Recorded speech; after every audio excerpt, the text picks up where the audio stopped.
Buenas! Esse é o nosso primeiro programa na estrada.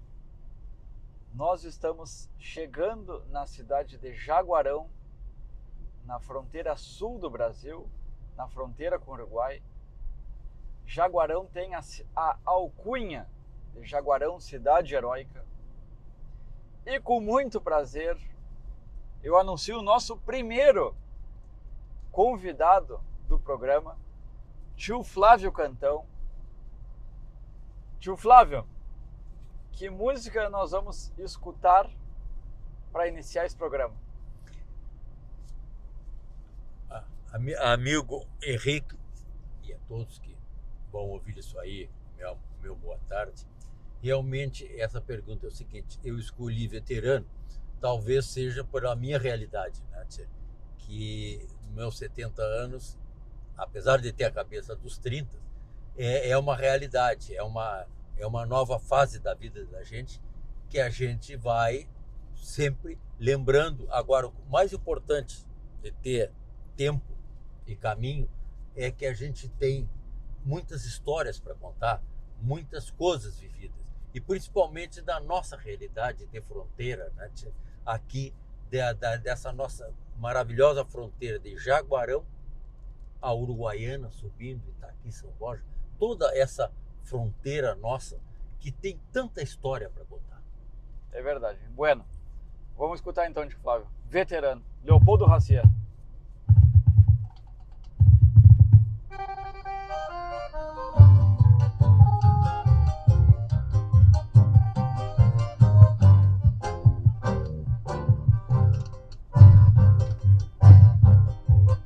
Está findando meu tempo, a tarde encerra mais cedo.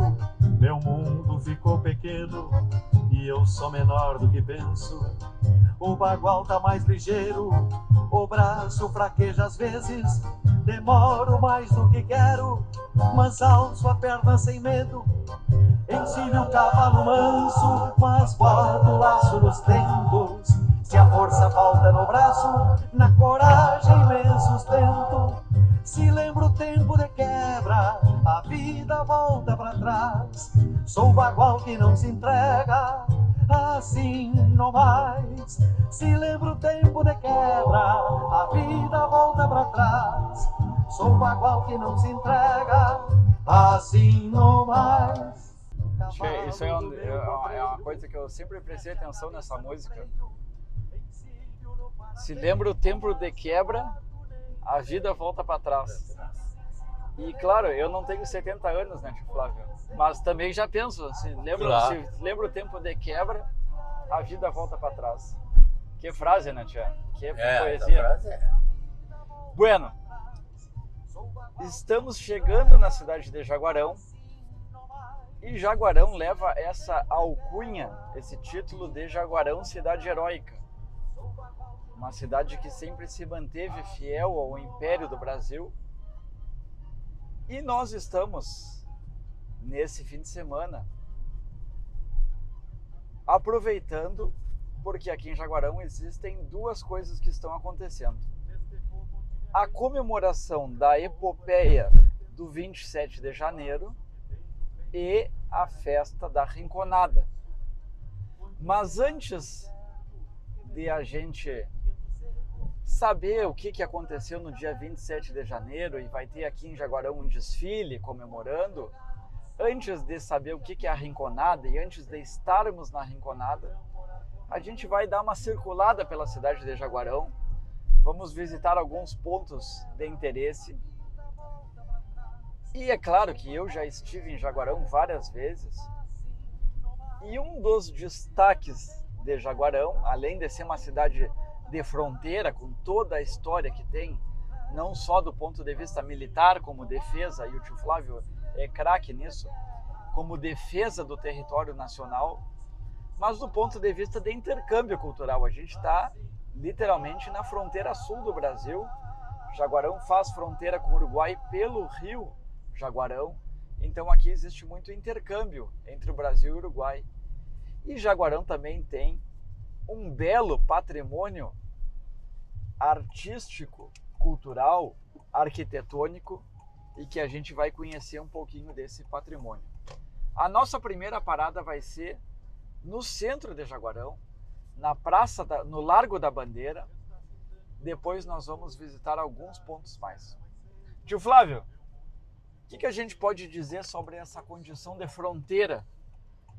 Não só, é claro, de Jaguarão, mas das nossas outras cidades, dessa nossa condição de ser fronteira. O que tu tem a nos dizer? Interessante, eu vou começar, de repente, também falando sobre fronteira, o nome Jaguarão é uma palavra de origem tupi-guarani com um ão que sempre representa a coletividade. Então, Jaguarão, na língua tupi-guarani, seria uma região onde havia muitos tigres. Que o tigre gaúcho nosso é o puma, né? É o puma, né? O gaúcho chamava de tigre, né? Mas o gaúcho chamava de tigre, né? Então, na verdade, é o seguinte, aqui os índios chamavam, seria um local aonde haveria, muitos tigres, né? Então, já é um local, assim, com uma certa belicosidade natural, sim, eu poderia dizer assim. Que isto é a realidade de toda a nossa fronteira. Porque quando os portugueses criaram o sistema de sesmarias, resumidamente, o que ele dizia? Tu recebe essa terra pelos teus serviços que tu prestasses à monarquia, ao Império Português, mas tu tem que defender e produzir em cima dessa terra. Perfeito. Então, essa nossa fronteira, ela é assim, ela foi conquistada a sangue, a trabalho e sangue. Quando hoje nós vemos os kibbutz em Israel, na linha de fronteira contra os árabes, ali lutando para sobreviver, isto foi a realidade de toda a nossa linha de fronteira. Espetáculo. Tchê, olha o que é uma cidade de interior, né, do Rio Grande do Sul, e a gente que vive no interior, o que são essas casas, né? A gente entende que isso aqui é o auge da estância, né? Auge da estância. Isso aqui é o auge da estância. Olha o que nós estamos vendo lá em cima dessa casa aqui. Nós estamos vendo lá em cima, 1878. Ou seja, 11 anos antes da queda da monarquia, essa casa. Olha que espetáculo. Aqui na esquina outra, ó. Olha o que é essa casa. Com colunas, ó. Olha o que é essa arquitetura. Olha o que tem lá em cima, uma imagem, ó. Uma mulher, ó. Como se fosse uma alegoria. Que é espetáculo. Isso é resultado da produção ganadeira. Sem dúvida. Essa é a realidade da nossa fronteira. Era a produção ganadeira, era, no primeiro momento, o charque, que era a grande riqueza que nós tínhamos antes. Mas, tio Flávio, é importante a gente observar os momentos, né? Porque se a gente volta para trás, as nossas estâncias eram muito incipientes, né? Muito rústicas. Então, no final do século XIX, essas mesmas estâncias, elas chegam num apogeu econômico e cultural para se produzir casas como essa. E aqui a gente está no Largo da Bandeira, em Jaguarão, mas lá no fundo a gente está vendo Rio Jaguarão, fronteira, Brasil-Uruguai. Sim, existem ciclos, né? Ciclos. E um dos ciclos é o seguinte, que o final ainda da escravatura no Brasil, havia uma necessidade de alimentar o escravo do café, o escravo da cana-de-açúcar. E a alimentação mais em conta, que dava alguma proteína àquela mão de obra, era o charque. Então, no final do Império, há uma importância muito grande. A nossa região era onde ela produzia a proteína, que em certo ponto sustentava a força motriz do Império. Sem dúvida. A gente está andando aqui pelo centro de Jaguarão, olhando as casas, uma mais bonita que a outra, né? Olha o que é essa casa, olha o tamanho das portas, o detalhe dessa porta. Imagina abrir essa porta, chegar em casa, abrir essa porta. E a gente se dá conta também, né, tio Flávio, do quanto nós que somos da fronteira, a gente olha para as cidades e o quanto que se perdeu já, né? Em outras cidades. Dentro desse patrimônio histórico, né? quanto que você perde ainda hoje, né, nas nossas cidades para construir novos prédios. Olha o que é essa construção aqui.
E tu imagina que as nossas cidades todas eram caracterizadas por esse tipo de arquitetura, né? Loja maçônica. Isso é importante, né, Tia? Toda a formação política nossa, de toda a nossa linha de fronteira, como no Brasil, a presença da maçonaria, ó, 1854. Um pouquinho depois da Revolução? É, um pouquinho depois, na década seguinte.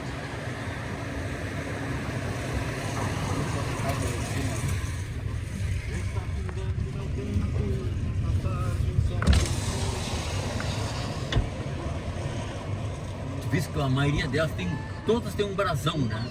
Seria talvez o brasão da família, ou o brasão. E outra coisa que eu acho muito interessante, olha essa casa da esquina, ó. Aquele elemento acima da janela se chama bandeira. Bandeira. Olha como que é bem representado aqui. Esse é um elemento distinto da cultura. Sim.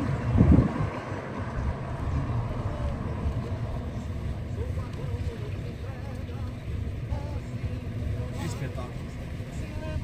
Tchê, vamos mudar de música?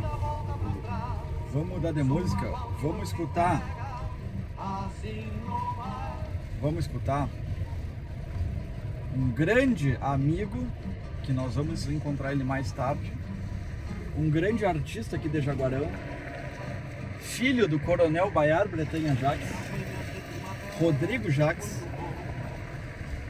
Vamos escutar uma das suas músicas enquanto a gente vai agora.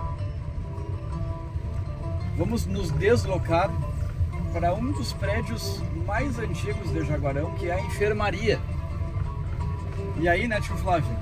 Lá em Bagé nós temos a Beneficência Portuguesa, também um hospital de guerra. Você imagina em outros tempos, nessa condição de fronteira, o que seria um hospital de guerra, hein? A enfermaria militar de Jaguarão é um dos primórdios da povoação aqui de Jaguarão, porque pela condição de fronteira, é claro que o exército sempre esteve presente, né, para defender a fronteira. E como eu falava, em Bagé também a gente tem a Beneficência Portuguesa, um hospital de campanha, um hospital de guerra. Então marca, de certa forma, os primórdios da população, da povoação do Jaguarão. Vamos lá conhecer essa ruína. Si quieres hacer espera para intentar un disparo, camina bien silencioso que él no vaya a escucharlo.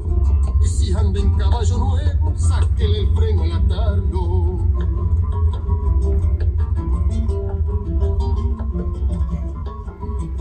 Aqui a gente está chegando então, ó, na enfermaria. Ó que posição, né, tio Flávio, do ponto de vista militar privilegiado, ó.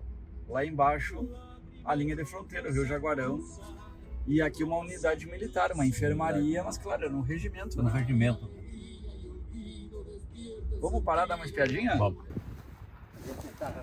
No Brasil hoje, onde tem um hospital, não é um hospital. Nossa, grande uma bandeira ali, ó. É, o máximo uma bandeira. Certamente aqui tremulava a bandeira do Terminava Império. a bandeira do Império.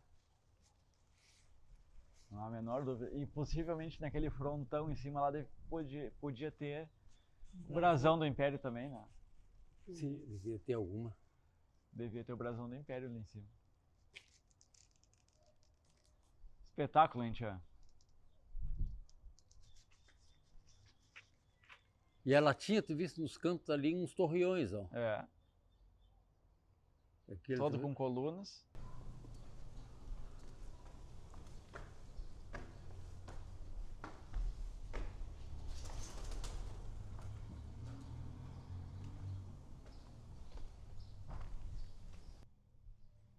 seria, né? Tia, que é impressionante, né?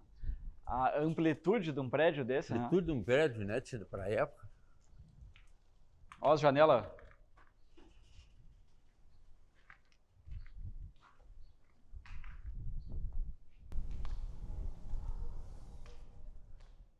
Que engraçado.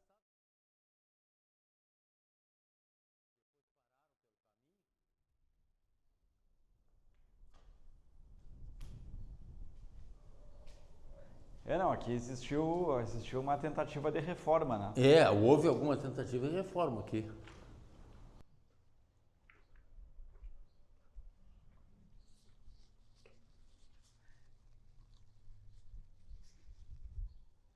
Tia, e é interessante porque ele tem partes em tijolo e partes em pedra, né?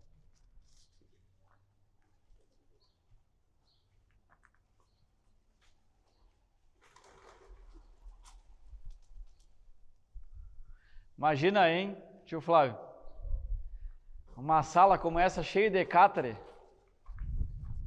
com a pobre gaucharre deitada, atada com lenços. Num tempo onde não existia antibiótico, onde não existia antisepsia, onde não existia anestesia. Quando muito álcool, só. Quando muito... E por isso que eu te digo, ia um pouco de homeopatia e ia curando isso. Imagina quantos soldados não estavam lado a lado aqui. Lado a lado, Meses passavam aqui até se recuperar. Quantos se recuperavam, né? Quantos? É. Uma taxa de mortalidade altíssima.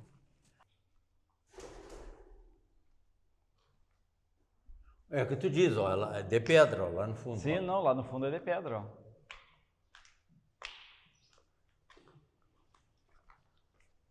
E esses painel, acho que a ideia era toda contar toda a história.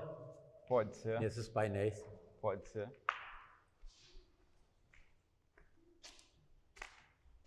É, sem dúvida que existia uma guarnição militar e o hospital, né? E um hospital, né? Então tem toda uma história aqui.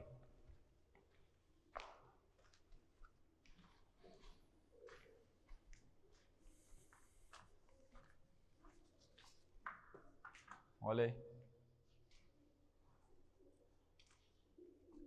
Eu sempre digo, né, que a história não está só nos livros, né?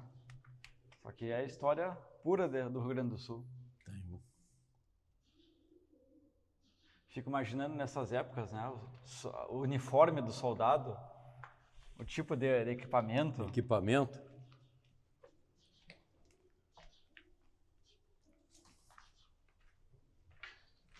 Olha o teto, tia. Olha o teto, ó.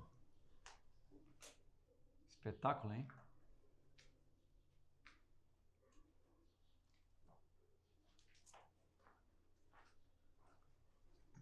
Olha aqui, ó, aqui começaram a construir em cima da pedra natural aqui, ó. Sim, basalto, né? Em cima do basalto. Não devia ser uma construção nova. Não.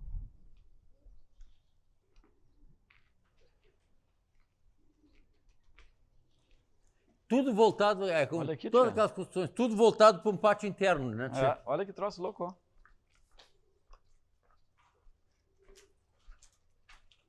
Água. Água. Água e espalha de pedra. Água. Reserva de água para um Reserva sítio. de água. Isso era fundamental. Interessante, hein? A água era fundamental. Imagina tu cair num cerco aqui, nesse alto aqui, cercava e aí não tem água, não aguenta coisa nenhuma. Uma espécie de uma cisterna natural, né? Uma fonte. Acredito que eles tenham furado a rocha e encontraram algum veio d'água aí, né, tia? E isso era uma espécie de um cacimbão. Claro, até tu imagina um hospital, por mais incipiente que fosse, a necessidade de água é muito grande. Sim. Né, tia? Que coisa, né, tia? Como é que os antigos tinham essas coisas, né? Que era o básico, né? Era o básico. E tu pode ver que ela está num ponto mais baixo. E a pedra cortada aqui, ó, um caminho, ó. Foi aberto, né? Foi aberto. Eles abriram até a água.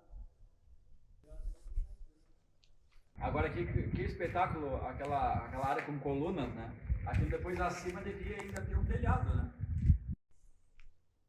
Em duas águas. Todas em arco plenos romanos. Todo hein? arco pleno.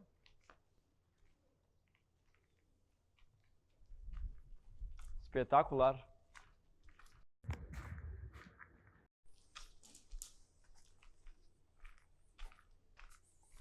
Enfermaria de Jaguarão. Enfermaria de Jaguarão. Tu imagina da onde de vez em quando não puxavam ferido, né? Tinha toda essa fronteira dentro de uma carreta para vir para cá. Quando chegava. Sim, quando chegava, claro. Isso aí eu já não entro no mérito. Se olhar a proporção dos que chegavam, isso é Sim. muito pouco. Muito pouco, né?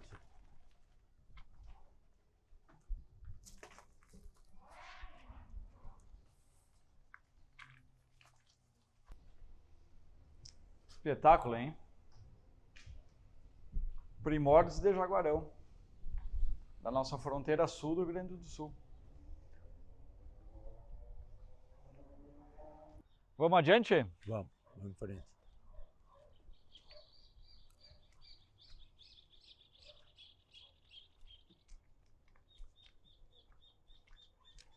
Bueno, vamos voltar para o centro histórico de Jaguarão. Ainda falta algumas coisas para a gente conhecer.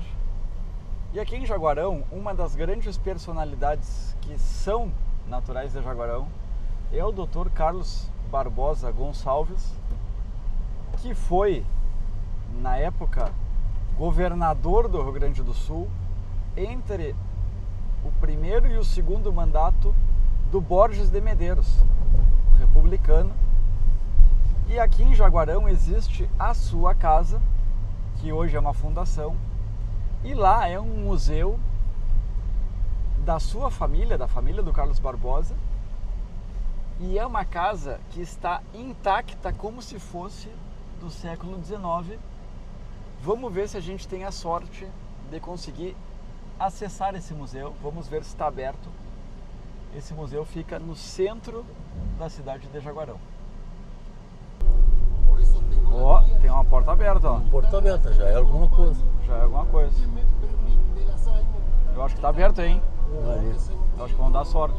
Aqui é a casa do Dr. Carlos Barbosa. Estamos com sorte, gente, Flávio. Bah.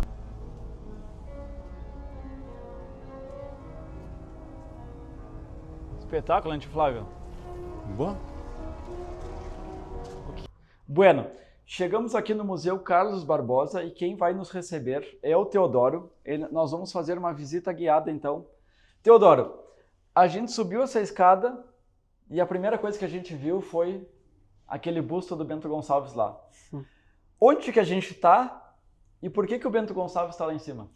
Bom, então, vocês estão aqui no Museu Dr. Carlos Barbosa Gonçalves, né? E aqui, como foi a casa desse grande ilustre médico e político do Rio Grande do Sul, né? Bento Gonçalves é uma figura importante de se colocar em cima dessa entrada, né? Que era uma entrada utilizada para as festas, né? Entrada nobre, chamada. E o busto é, na verdade, do seu tio-avô. Tio-avô. Isso, tio-avô do Dr. Carlos. Então, Bento Gonçalves teve um irmão, Manuel, teve o filho Antônio e depois o Dr. Carlos. Né? Então, está na linhagem de uma família bem famosa e importante aqui para o estado do Rio Grande do Sul. Aqui era a casa do Dr. Carlos Barbosa. Isso.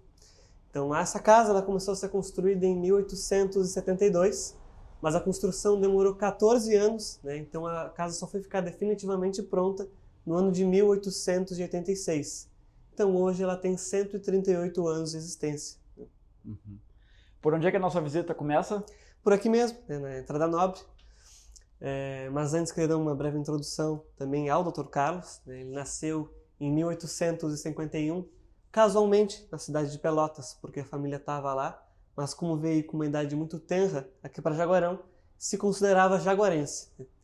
Então, em 1875, se formou em Medicina, no Rio de Janeiro, na Faculdade de Medicina, mas depois de um tempo abriu mão da profissão como médico para atuar como político. Tanto foi governador do Rio Grande do Sul de 1908 até 1913 e também senador da República de 1920 até 1927, quando foi reeleito, mas 2 anos depois renunciou ao cargo por conta de problemas por causa da velhice e voltou a morar nessa casa até o falecimento dele em 1933, com 82 anos. Então aqui nessa casa ele morou com a esposa dele, Dona Carolina, as 2 filhas, Eudóxia, filha do meio, e Dona Branca, a mais nova, e o único filho homem, o Dr. Euribíades, que vinha a ser também o mais velho. Perfeito. Era médico também? Isso, obstetrícia, clínica geral e oftalmologia, suas especializações. Muito legal. Então, aqui na Entrada Nobre, né, falei do Bento Gonçalves, mas antes temos os outros também. Outras pinturas são chamadas de afresco, né? Afresco. Foram feitos pelo construtor da casa, o Martinho de Oliveira Braga, em homenagem ao doutor. Eu vi que o senhor está olhando os bustos, então aqui... Já Osório? Isso, General Manuel Osório, Osório, patrono da cavalaria brasileira e também herói da Guerra do Paraguai. Bem aqui nas nossas costas aqui. Osório, General Osório. Na frente dele ainda tem José Maria Paranhos, que foi o Visconde do Rio Branco. Visconde do Rio Isso. E pai do Barão do Rio Branco, que delimitou aqui a fronteira entre Brasil e Uruguai, Jaguarão. E em cima da porta de entrada foi um importante músico e compositor de ópera da época, Carlos Gomes. Carlos Gomes. Ah, não, ele escolheu... Criador do Guarani. Os poentes, né? Criador do Guarani. Isso aí. Então a gente tem no hall da entrada Bento Gonçalves, o pai do Barão do Rio Branco, Osório e Carlos Gomes. Carlos Gomes. As pinturas aqui também, essas outras representações, né? Aqui, à minha direita, representa os estudos e as ciências. À frente ainda representa os poemas e as artes. A lira no pé dela. Da esquerda, ali na entrada, com a roda, representa a indústria. E ainda na frente, representa a agricultura. Espetáculo, hein? Ainda na entrada nova, a gente tem essa estátua que foi trazida de Veneza, da Itália, e colocada aqui para que pudesse iluminar a entrada e receber o convite dos convidados nos dias de festa. Mas o real propósito dela é que, na época, na verdade, quem fazia esse serviço era um escravo. Mas o doutor era abolicionista, né? Não acreditava nisso, um pensamento à frente, né? Junto do Visconde. Está visto pela própria... Então ele colocou a estátua no lugar da pessoa para mostrar que não tem diferença entre pessoas negras e pessoas brancas. Tanto a estátua mesmo mostra uma pessoa negra com trajes nobres. Então, quem entrasse, olharia a estátua ao invés da pessoa, já saberia o que ele pensava, até por não poder falar abertamente sobre isso, né, na época imperial aqui do Brasil, né, em 1881, onde ainda existia a escravidão. Bonito. Tu imagina na época trazer essa estátua de Veneza até Jaguarão. Com esse significado também, né? Também demoraria muito, né? A estátua na época deveria valer também. Tem uma gôndola, exatamente. Uma gôndola. Aqui embaixo, ó, ele está sob uma gôndola. Isso. Agora, talvez, será que a tez negra deve ter encomendado depois? Claro, sim, essa estátua na verdade é a única. Mas de Veneza é a única. É isso a aí única. ele deve ter encomendado. Sim. E na parte de cima uma estrela de 5 pontos, que tem um símbolo muito uma simbologia muito maçônica. Né? Eu tenho uma pergunta. Por favor. Como que um ambiente como esse, tu falou que a casa tinha 138 anos. Isso. Como que um ambiente como esse permanece assim? Bom, se tem um cuidado desde a época das filhas morando na casa. Então, depois que o Carlos Barbosa faleceu, em 33, elas já pensavam em transformar a casa em museu. Então, tudo aqui foi preservado desde então.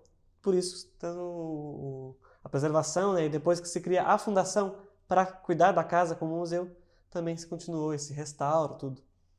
Então, todas as peças aqui são originais da época. E cabe também uma pergunta, o seguinte, a fundação, tchê, como ela economicamente é gerida? Como é que acontece? Porque a gente vê que realmente há um trabalho aqui magnífico. Como é que ela funciona? Bom, então a gente tem, depois que a dona Eudoxia faleceu, né, foi a vontade testamentária dela, deixar a casa como museu, se criou primeiro a Fundação Dr. Carlos Barbosa Gonçalves.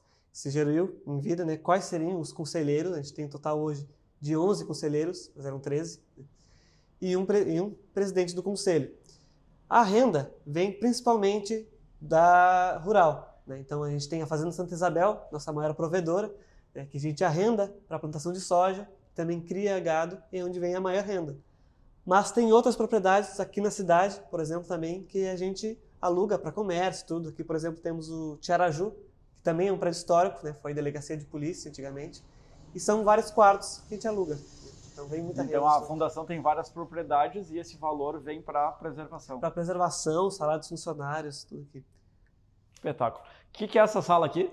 Bom, então essa sala é a sala nobre, que era usada para saraus, festas da época, também reuniões políticas. Então lá ao fundo vocês podem ver um retrato em tamanho natural do Dr. Carlos, né? A altura que ele media, 1,64. Então a pintura mesmo foi feita em Pelotas por um artista italiano chamado Federico Trebbi em 1895. Final da Revolução Federalista. Já na direita ali, entre as janelas, é o quadro da primeira Assembleia Constituinte do Estado do Rio Grande do Sul, de 1891. Então a figura maior ao centro é Júlio de Castilhos, que foi o presidente do Estado, né? Hoje seria o governador. E logo acima dele é o Dr. Carlos, que presidiu essa Constituinte. A gente literalmente volta na história, né? Isso, né? Onde a gente diz que entra e parece que eles saíram para viajar e já voltam, porque a casa está toda organizada. Exatamente.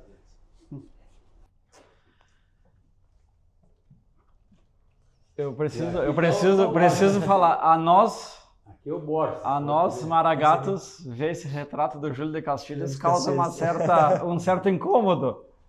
Hein, tio Flávio? Júlio de Castilhos, né, que foi presidente e também responsável por trazer o doutor para a política.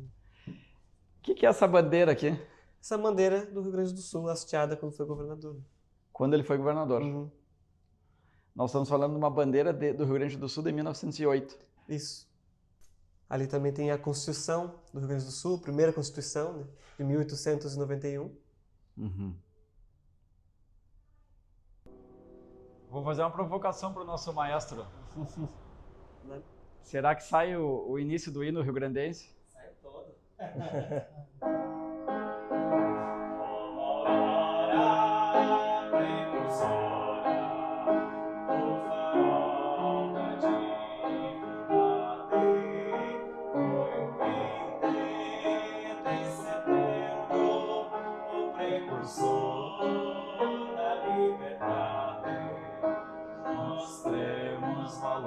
Constância nesta ímpia injusta guerra, sirvam nossas façanhas de modelo a toda a terra, de modelo a toda a terra, sirvam nossas façanhas de modelo a toda a terra.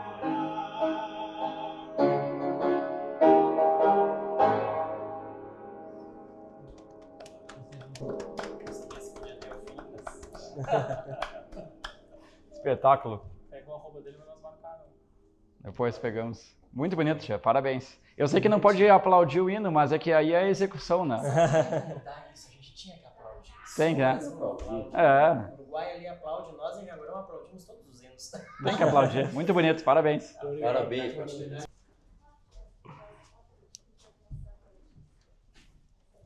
Ou então, nessa vitrine aqui à minha esquerda, são alguns acessórios que um homem elegante usava na época. A maioria pertenceu ao Dr. Carlos. Então temos aqui cartolas e chapéu. No meio ainda bengalas e guarda-chuvas. Lá embaixo são colarinhos, gravatas, luvas, lenços. Né? Dentre as bengalas também tem a bengala estoque, que é a que está do lado do cavalo ali. Né? Tem uma aranha na ponta. Sai uma lâmina. Isso, essa bengala estoque tem um punhal, né? Mas podia ter veneno ou pólvora antigamente. E ao mesmo tempo que a pessoa andava elegante, também andava protegido. Já na outra vitrine, são biscuits que eles traziam de lembrança das viagens. Então viajavam bastante, principalmente para a Europa, e sempre traziam alguma dessas figuras. Uma pepita de ouro, né? As que mais se destacam é o trio aqui na frente, o cachorro, o elefante e o rato, que foram esculpidos à mão no marfim, e o rato a figura mais impressionante pelo tamanho e perfeição que ele ficou.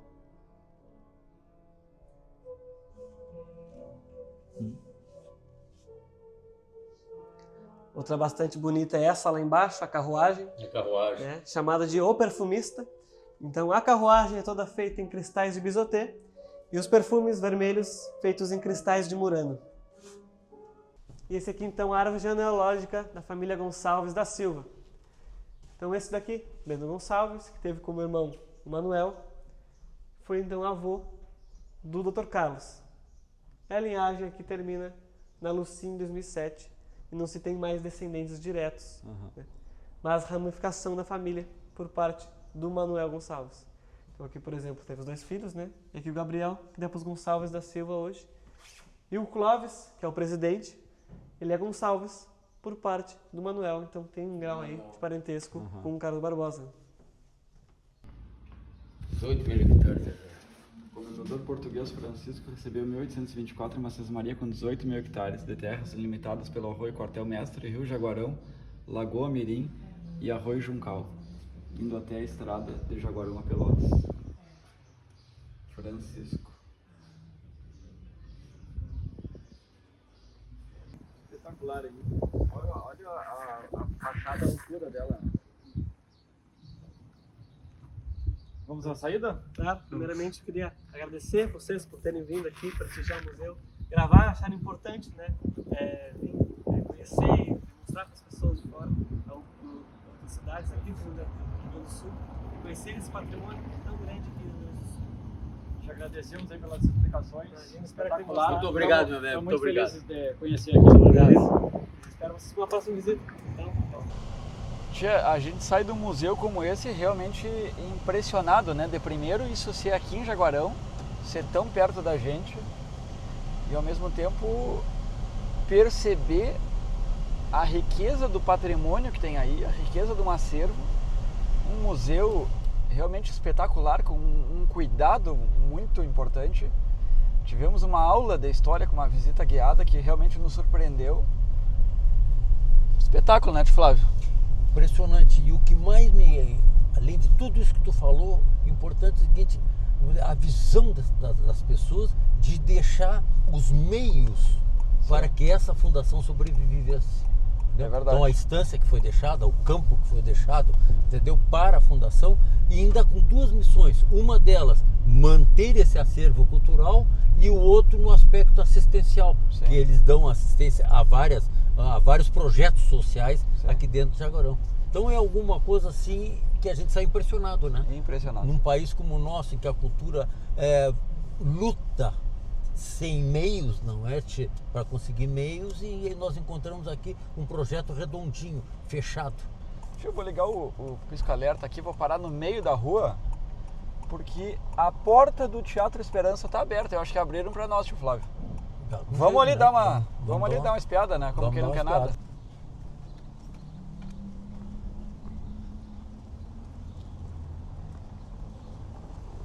Que lindo, hein?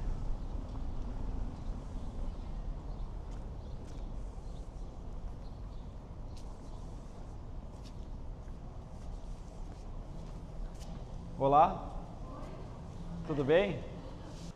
Vivendo uma cidade como Jaguarão, uma cidade do interior, uma cidade pequena, Olha a imponência desse teatro,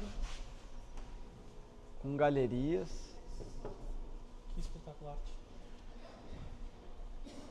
Incrível.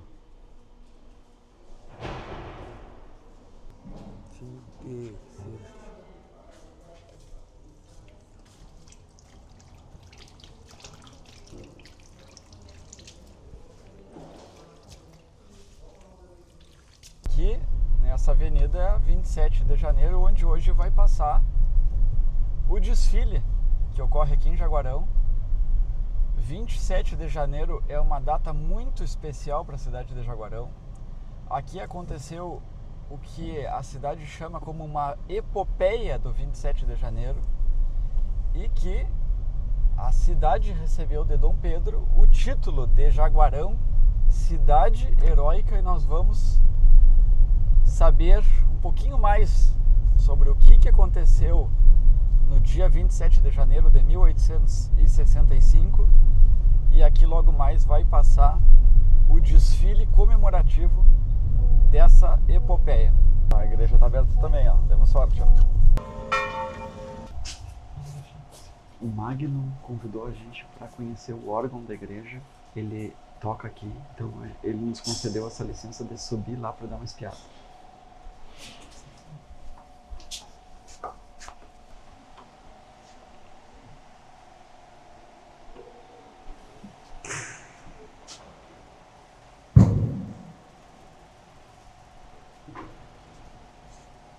A igreja é outra coisa, né? No sentido artístico, assim, histórico, arquitetônico. Tu sabe que data é a construção da igreja? 1846. 1846. Ela já começa a ser pensada em 1816. 1816. É, a igreja matriz do Espírito Santo da igreja. E aí agora ela passou por uma reforma, uma restauração, né? Mas aí veio a pandemia, a gente ficou um tempo com ela fechada, agora de novo. Pega umas imagens assim de trás, do palco.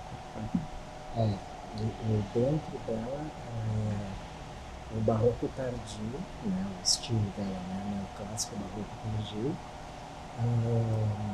com influência do positivismo. Né? Já tem vários elementos positivistas. Né? As colunas dóricas, heráldica, jônica, né? Mais alguns outros elementos da época, que é uma época que se pensa muito em voltar à Grécia, né? Então os elementos do triângulo, os elementos que fazem essa ligação do arco latino, né? E ainda tem alguma presença de neoclássico dentro, mas principalmente o frontispício, né? A porta da igreja. Lá em cima a fé, a esperança e a caridade, que são as virtudes do Espírito Santo. E tudo que vocês estiverem olhando aqui agora é ouro mesmo. Tá? São folhas de ouro, montanhas de minas. E as imagens mais antigas fazem parte de um contexto da terceira escola de Aleijadinho. Tem algumas imagens aqui que os artistas eram os mesmos naquela sequência de professores que aprenderam com Aleijadinho em Minas Gerais. Dentre eles a cruz, a Nossa Senhora das Dores, que está ali no altar de roxo, o São João Batista, que está aqui nessa capela do batismo, e tem mais algumas duas lá atrás, que é o Senhor ressuscitado ali, ó, dá para ver daqui.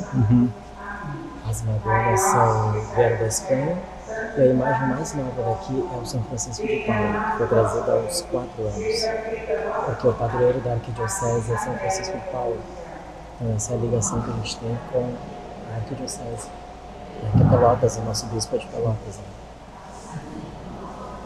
Obrigado. Obrigado. Muito obrigado, Luciano.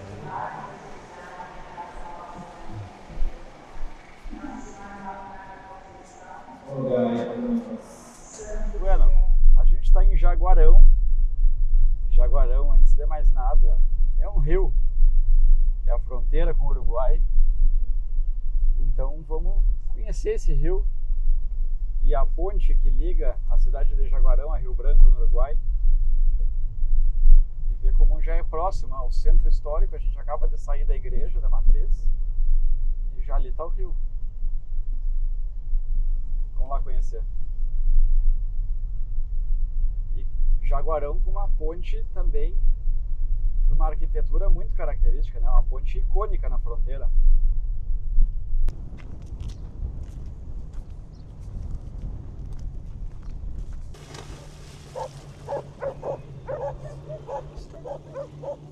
Do rio, hein? Bueno, vamos seguir nossa jornada. Ainda tem desfile aqui em Jaguarão, ainda tem a rinconada, tem muito mais coisa para acontecer no nosso dia. Bueno, agora nós vamos nos organizar rei, organizar cavalo, em seguidinha tem um desfile e aí vocês vão acompanhar lá na 27 de janeiro. Convidamos agora para entrarem na avenida de Jaguarão, vamos para Bagé, vamos para a Rainha da Fronteira. Convidamos essa entidade histórica, o CTG 93, a compor o desfile. Há 72 anos o CTG 93 é independente, livre, regido apenas pela verdade histórica e pela tradição oral e escrita de nossos antepassados. Cumprindo sua função cultural e campeira, o CTG agradece, destaca e enaltece a maior representação nesse desfile do glorioso 93. Como nós, independente e fiel às tradições. Com a mensagem, costeando a fronteira, o 93 sai de Bagé ao tranco, levando na mala da garupa um abraço fraterno e franco ao CTG Rincão da Fronteira, que comunga e vive os mesmos ideais de transmitir às novas gerações memórias ancestrais que forjaram as nossas tradições. Flávio Cantão, 12 de janeiro de 2025. Aí está Rodrigo Duarte, patrão do CTG 93. Aí está Luiz Mário Dias, presidente do Núcleo de Bagé. Aí está Glênio Antônio Magalhães, trupilheiro, gaúcho de Bagé. Recebam o 93, recebam toda a comissão. São jovens, são mulheres, são gaúchos, são homens de a cavalo que vêm a Jaguarão, saem da Rainha da Fronteira e vêm até a cidade heróica para homenagear o CTG Rincão da Fronteira. Uma salva de palmas, Jaguarão, a esse piquete bem montado, bem apresentado, que representa a cidade de Bagé. Uma salva de palmas.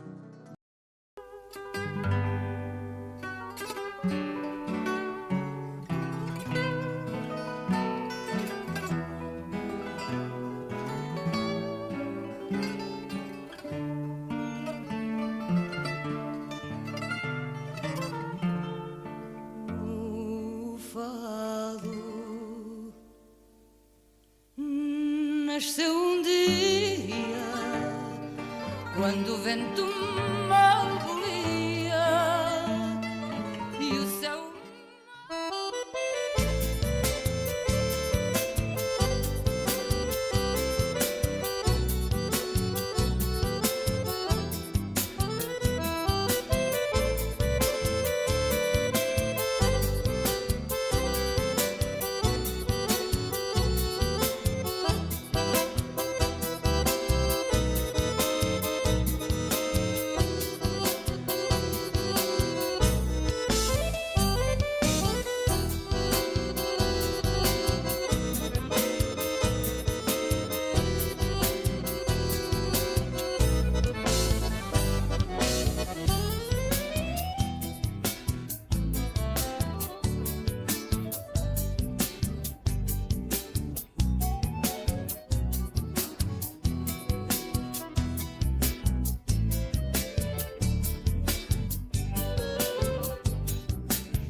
Eu estou aqui com o Guilherme, patrão do CTG Rincão da Fronteira. Guima, o que é a rinconada para vocês? A rinconada para nós, primeiro que nada, é uma reedição da festa Rinconada, que aconteceu em 1989, quando o então patrono da Rinconada, Coronel Braiar Bretanha Jacques, era o patrão do CTG. E aí resolveram fazer umas criojas aqui, uma rinconada. Convidaram argentinos, uruguaios, brasileiros, tropilhas dos dois pagos, que naquela época a parte sanitária liberava vir cavalos uruguaios, e aqui arrinconaram os melhores ginetes e os melhores cavalos do Cone Sul. E o Roger, que é o posteiro da rinconada, em 2023, quando foi patrão, idealizou uma reedição da Rinconada. E hoje, depois disso, nós estamos na 3ª edição da Rinconada. Com essa baita festa aqui que a gente Essa baita festa. E a nossa ideia é cada vez fazer maior, mais organizada, porque nós queremos divulgar cultura, nós queremos divulgar entretenimento, nós queremos passar isso para as novas gerações, nós queremos fixar isso aqui nas memórias das crianças, dos jovens, de que a nossa cultura vale tanto quanto a cultura de outros estados ou de outros países. Então, o nosso dever, a nossa missão como organizador da festa é cada vez fomentar mais essa festa, tanto para a nossa comunidade, quanto para as pessoas e todo mundo que nos assiste no YouTube e todos os canais digitais. Meus parabéns. Obrigado. Então, de parabéns aí pela essa baita festa. Vocês são os E eu espero que a gente possa estar aqui muitos e muitos anos. Bom, então. Valeu. Tio, aqui na Rinconada estamos encontrando vários amigos. Tio Glênio Magalhães, uma legenda do nosso tradicionalismo, do nosso gauchismo. Tio Glênio, eu queria te fazer uma pergunta. Na tua concepção, por que a gineteada é importante para nós? Na minha concepção, a gineteada é importante porque é um esporte muito radical. Falando hoje, né? Sim. Porque efetivamente no meio da campanha gaúcha, no meio das montoneiras, no meio da gauchada, nos bolichos, quando se juntavam a gauchada, sempre havia um desafio, né? Do tipo que parasse num cavalo, ele estava capacitado para ter todas as habilidades e as destrezas de a cavalo. Sim. Então sempre mostrou isso como uma superioridade, né? O ginete, um tipo de a cavalo superior. Por isso que a gineteada se tornou o esporte crioulo nosso. Sim. Tio Glênio, o senhor teve tropilha há muitos anos, né? Sim. E uma das grandes críticas que a gente encontra hoje é de que os cavalos são maltratados. Quantos anos o senhor teve tropilha? 50 anos. 50 anos de tropilha. Sim. O que o senhor tem a dizer sobre o cuidado que o tropilheiro tem com o cavalo aporreado? Olha, do modo geral, o tropilheiro, o cavalo é a extensão do comportamento do tropilheiro, né? E se tu quer ter um cavalo que renda, no caso agora da gineteada, um espetáculo, né? O que corcoveio para desafiar a destreza de um gaúcho, o cavalo tem que ser muito bem tratado, né? E esse conceito que existe, isso é um engodo, isso não é a verdade. Porque veja bem, um cavalo, por mais usado que seja para a gineteada, ele irá para o palanque 15 vezes ao ano. Hoje, que está muito dinâmico, que tem muita gineteada, 15 vezes ao ano. E é 8 segundos. Né? Então, o resto do ano está bem cuidado. Uma barbaridade, tá louco? Bueno, te agradeço pelas palavras aí, uma boa festa. Obrigado, Henrique. Para mim é um orgulho de estar aqui, porque eu já tive com a minha tropilha aqui na Rinconada, há 40 anos atrás. Espetáculo. Obrigado, tio Glênio. Receber a família que entra montada a cavalo com o estandarte do patrão vitalício do CTG Rincão da Fronteira, o homem da lenda que em 1989 idealizou a primeira Rinconada e através desta semente que ele semeou há 35 anos atrás, hoje estamos aqui para celebrar esse grande evento. Recebam com uma forte salva de palmas a família do Coronel Baiar Bretanha Jaques, senhoras e senhores.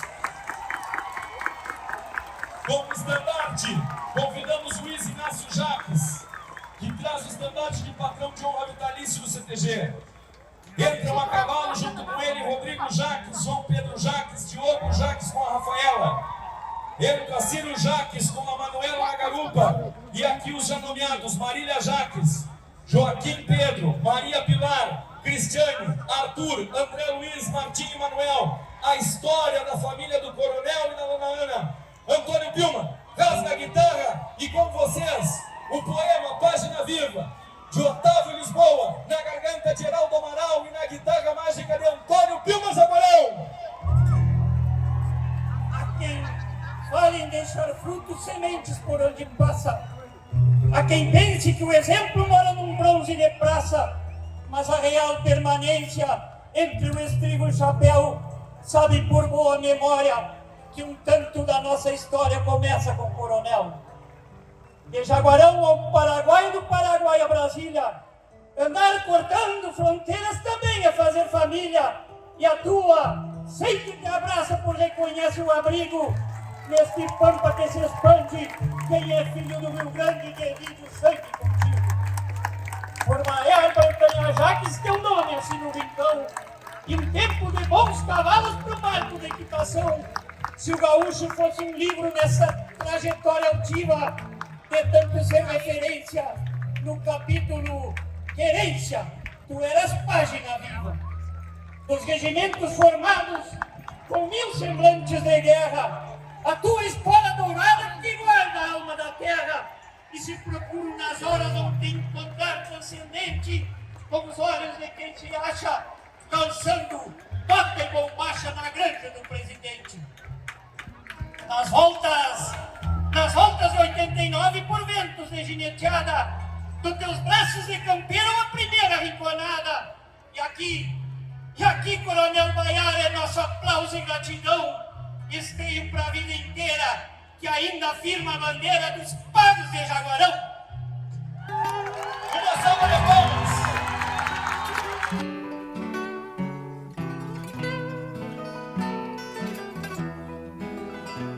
Buenos dias. Já fiz meu mate, tô pronto para pegar a estrada para voltar para casa.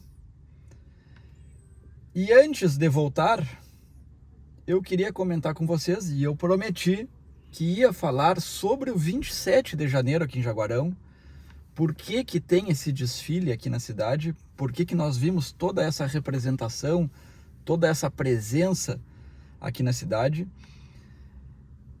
E o dia 27 de Jaguarão, ou o dia 27 em Jaguarão, tem um significado especial, porque no dia 27 de janeiro de 1865, a cidade de Jaguarão foi atacada por forças uruguaias, por forças do Partido Blanco. E eu vou contar um pouquinho para vocês dessa história enquanto a gente segue viagem. Entre 1864 e 1865, o Brasil travou uma guerra contra o Uruguai, na verdade contra o Partido Blanco, porque naquele momento o Império do Brasil estava aliado do Partido Colorado. Por sua vez, o Partido Blanco uruguaio tinha como aliado o Solano Lopes. No conflito, no decorrer deste conflito, o Brasil, o Império do Brasil, ataca a cidade de Paissandu e, em represália, ocorrem duas coisas. O Solano Lopes, aliado dos blancos, invade o território brasileiro, atacando Mato Grosso e o Rio Grande do Sul. E no decorrer dessa invasão se daria posteriormente a Guerra do Paraguai. Mas, por aqui, como o Brasil ataca a cidade de Paissandu com uma resistência heróica, representada na figura do Leandro Gomes, o Partido Blanco ataca a cidade de Jaguarão no dia 27 de janeiro, na tarde do dia 27 de janeiro. Forças de cavalaria atravessam o Passo da Armada, em Jaguarão, e o conflito se dá na cidade de Jaguarão. Então, forças locais, infantaria, cavalaria, artilharia, fazem frente, e ainda que se diga em menor número, fazem frente a essa coluna uruguaia que invade a cidade de Jaguarão, e o conflito se deu literalmente nas ruas, tomando parte a população civil. Então o pessoal brinca que foi...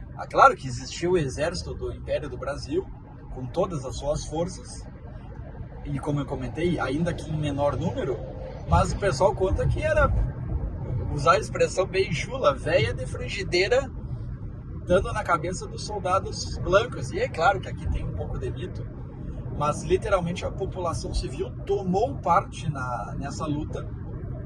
Esse conflito se deu na tarde do dia 27 de janeiro e as forças uruguaias, as forças blancas, eu digo blanca porque quando a gente fala Uruguai parece que é um sentimento do país Uruguai contra o Brasil, e nesse momento existia uma rixa entre o Partido Colorado e o Partido Blanco. Então quem invadiu foi o Partido Blanco.